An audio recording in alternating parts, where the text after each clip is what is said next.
नमस्कार दोस्तों, मैं अनुज बत्रा एक बार फिर से आपका स्वागत करता हूं इंडिया फर्स्ट चैनल पे। मेरे सभी सदस्यों को जय हिंद।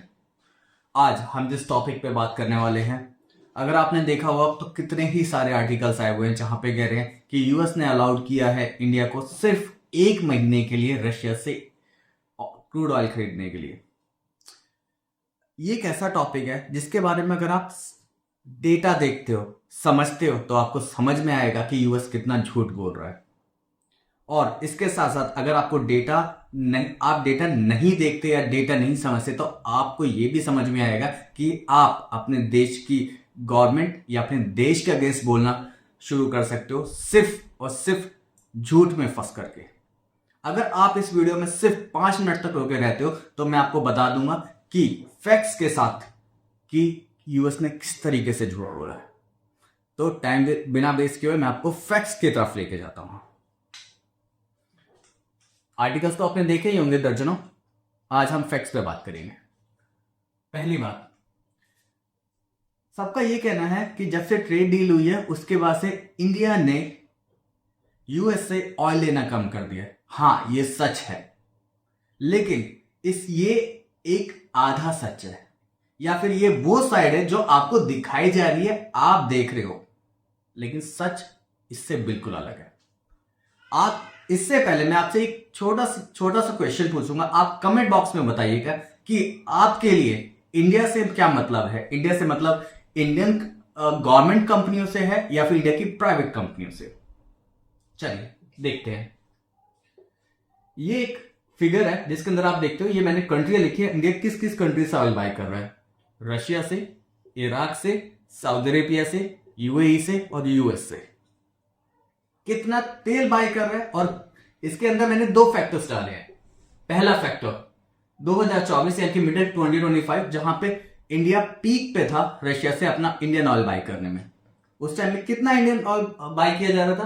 तो हमारे टोटल 100% की अगर मैं बात करूं, हमें जितने भी ऑयल की जरूरत है उसमें परसेंटेज में डाल देता हूं मैं, तो उसमें से 35 से 45% हम लोग रशिया से ऑयल ले रहे थे, क्योंकि रशिया हमें डिस्काउंट दे रहा था, हमें डिस्काउंट पर ऑयल मिल रहा था।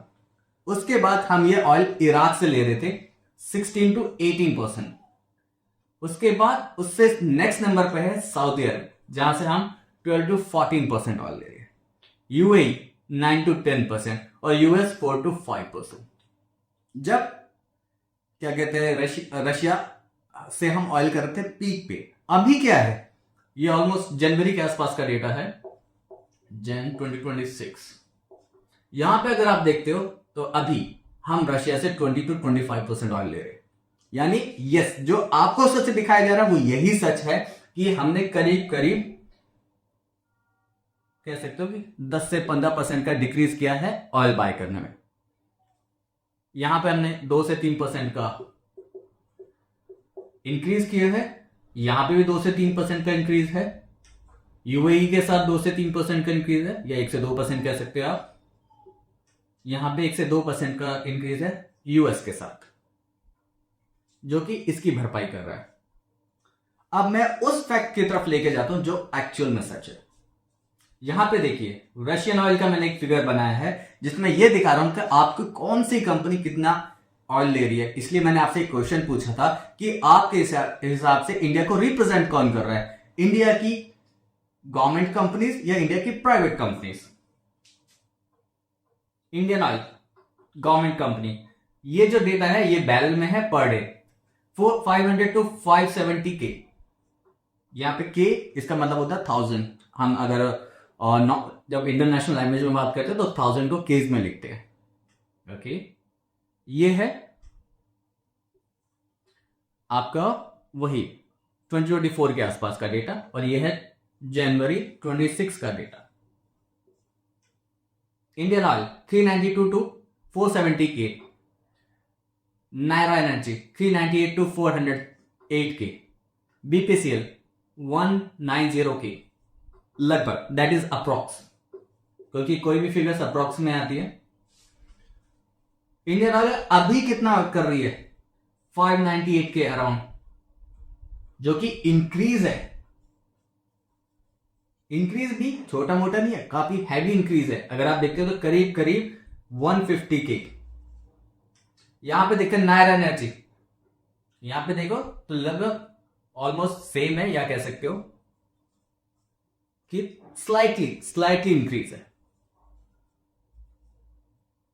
BPCL slightly decrease. यहां पे अगर आप देखते हो तो यहां पे जहां पे 150 के बैरल पर डे बढ़ चुका है, यहां पे इसने करीब करीब कह सकते हो कि 30 के आसपास का डिक्रीज दिखाया है, तो अभी भी 120 के एक्स्ट्रा है। बीपीसीएल इसका एक स्मॉल बायर था जिसने अभी बंद कर दिया है।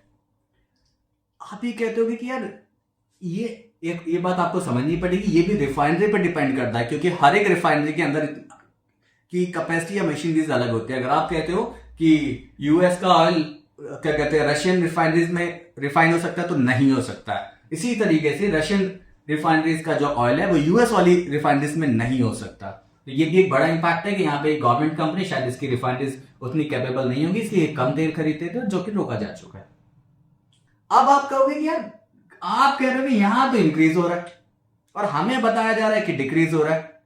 यही सच है, और ये अब आपको पता चलेगा। हमारी सबसे बड़ी रिफाइनरी रिलायंस, आप सबकी फेवरेट, जिसके ऊपर काफी सारी उंगलियां उठाई जाती है, बट ये बात अलग है कि हमें जॉब्स यही बड़ी कंपनियां देती है, ये बड़े टाइकून अंबानी, अडानी, टाटा देते हैं। लेकिन हाँ, हमारा कह सकते हो एक तरीके से नेगेटिविटी में फंस करके गालियां देने का काम है, और हम देते रहते हैं। मैं कहूंगा इस चीज से बचिए, क्योंकि जब आपके बिजनेसमैन इंक्रीज करेंगे तो ही आपका देश इंक्रीज करेगा, आपका देश तरक्की करेगा, डेवलप होगा।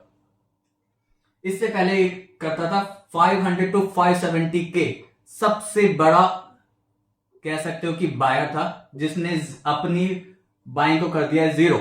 इसी वजह से ये 10 to 12 कह सकते हो कि 10 to 15% का डिक्रीज आया है। ये है सच, जो आपको अपोजिशन नहीं बताया, क्योंकि उन्हें वोट की राजनीति करनी है। आपको वो लोग नहीं बताएंगे जिसे आपके देश के बारे में नेगेटिव बोलना है, पर ये आपका फर्ज बनता है कि आप जाइए, डेटा देखिए, उसके बाद आप फैक्ट्स के ऊपर बात कीजिए कि हाँ इंडिया सही कर रहा है या नहीं कर रहा है।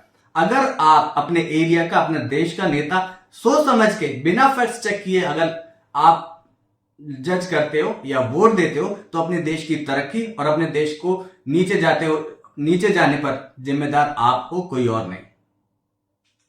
अब आता हूं मैं इस पॉइंट पे। मैं यहां से भी शुरू कर सकता था, लेकिन शायद आप इस बात को समझते नहीं।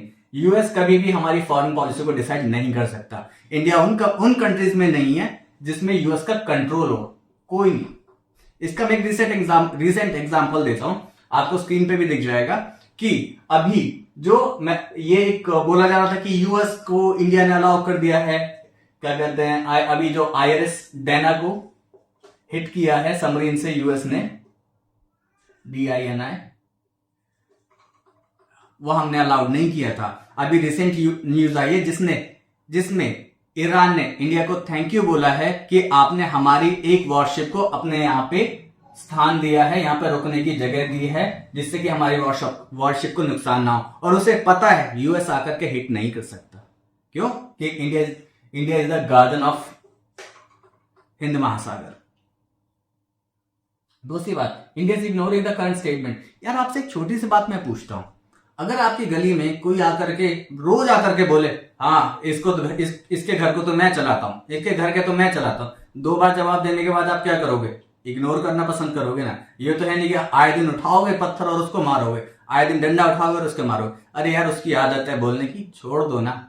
ये तो आपके अंदर भी इतनी इंटेलिजेंस होनी चाहिए कि एक कह सकते हो कि इंटेलिजेंट नागरिक या रिस्पॉन्सिबल नागरिक होने के नाते मैं फैक्ट्स को चेक करूं और उसके हिसाब से रिएक्ट करूं। ये नहीं कि भीड़ में चलता चला जाऊं और 4 लोगों को बताऊं कि एक्चुअल रियलिटी क्या है। हाउ इंटेलिजेंट, उस चीज को मैंने कवर कर ही लिया है। अगर आप इंटेलिजेंट नहीं हो तो इस तरह की फेक न्यूज में आप फंस जाओगे। तो मैंने आपको कहा था अगर आप 5 मिनट इस वीडियो को देखते हो तो मैं आपके सारे डाउट्स को दूर कर दूंगा। तो ये था इस वीडियो का अंत, और मैं आपसे कहना चाहूंगा अगर आप इसी तरह के फैक्ट्स और न्यूट्रल न्यूज चाहते हो तो इस चैनल को सब्सक्राइब कीजिए, कमेंट कीजिए, लाइक कीजिए, ताकि इसी तरह का अच्छा डेटा मैं आप तक पहुंचा सकूं। मेरे सभी सदस्यों को जय हिंद।